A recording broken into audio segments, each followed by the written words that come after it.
Hello everyone, इस video में हम पढ़ेंगे क्लास 9th इंग्लिश की poem the snake trying.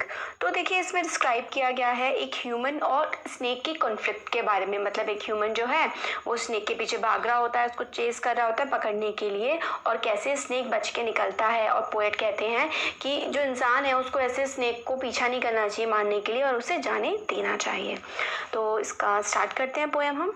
The snake trying to escape the pursuing stick. तो स्नेक जो है वो ट्राई कर रहा है स्केप करना। स्केप करने का मतलब होता है बच के निकलना। द परसुइंग स्टिक, तो परस्यू का मतलब होता है पीछा करना या फिर फॉलो करना। तो स्नेक जो है वो ट्राई कर रहा है कि स्केप कर जाए, बच के निकल जाए उस स्टिक से जो स्टिक उसका पीछा कर रही है।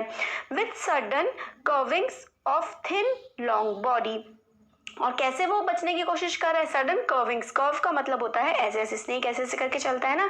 तो जैसे कि मान लो यहाँ डंडा मारा तो स्नेक यहाँ, यहाँ मारा तो स्नेक यहाँ, इस तरीके से स्नेक खुद को बचाने की कोशिश कर रहा है। और वो जो कर्विंग्स हैं उसकी थिन, उसकी पतली बॉडी में वो मूव कर रहा है कर्व करते हुए।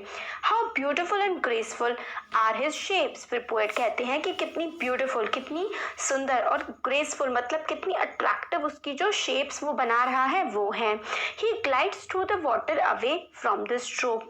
तो ग्लाइड मतलब मूव करना, तो ग्लाइड्स थ्रू द मतलब move through the water away from the stroke. तो स्ट्रोक होता है हिट, तो मतलब वाटर में से जो है वाटर में आगे बढ़ता हुआ निकल जाता है। जो हिट, जो उसको मारने वाला था उससे बचते हुए वो वाटर में आगे निकल जाता है।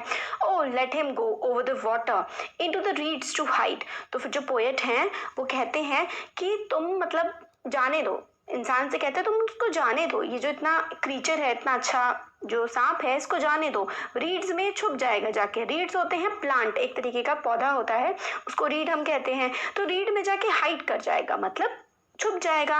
विदाउट हर्ट, बिना किसी को हार्म पहुंचाए, बिना किसी को नुकसान पहुंचाए, वो जो है जो प्लांट है उसमें जाकर के छुप जाएगा। Small and green he is harmless even to children. वो कितना छोटा सा है, ग्रीन कलर का है, और वो हार्मलेस है, मतलब किसी को नुकसान नहीं पहुंचाएगा, छोटे बच्चों को भी नुकसान वो नहीं पहुंचाएगा।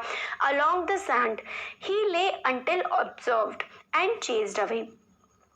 फिर उसके बाद अलोंग द सैंड ही ले अंटिल ऑब्जर्व्ड, और मतलब वहाँ पे वो बैठा रहेगा जहाँ मतलब जा करके आराम से, जब तक मतलब उसको भगाए जा रहे हैं, उसको पीछे उसके पड़े जा रहे हैं, तब तक जब तक वो वहां से भाग ना जाए। चेज अवे का मतलब होता है उसके पीछे पड़ के उसको भगाए जा रहे हैं, उसको देखे जा रहे हैं। And now he vanishes in the ripples among the green slim reeds. और फिर मतलब वो फिर भी बच के निकल गया है। रिपल होता है जैसे कि बूंदे पड़ती है ना, जैसे पानी में कुछ फेंको तो ऐसे करके रिपल्स बनते हैं, है ना। तो फिर वो गायब हो गया है, मतलब बिल्कुल वैनिश का मतलब होता है डिसअपियर जाना, गायब हो जाना। और वो गायब हो गया रिपल्स बनाते हुए, कहाँ पर?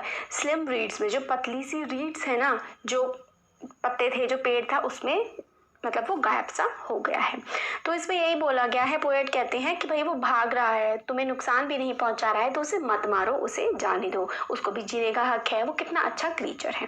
तो यही इसमें बताया गया था।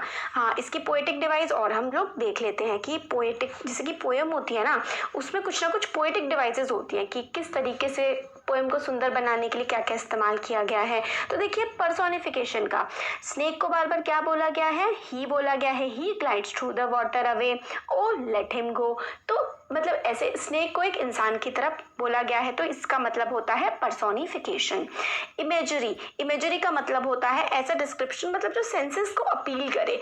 जैसे कि इमेजिनेशन बोला गया ना कि स्नेक कितना खूबसूरत है, ग्रीन रीड्स में जाकर के वो गायब हो जाएगा, तो इमेजिनेशन। तो पर्सोनिफिकेशन और इमेजिनेशन का इसमें जो है पोएटिक डिवाइस का इस्तेमाल किया गया है। तो पोएम आपको समझ में आ गई होगी, आई होप।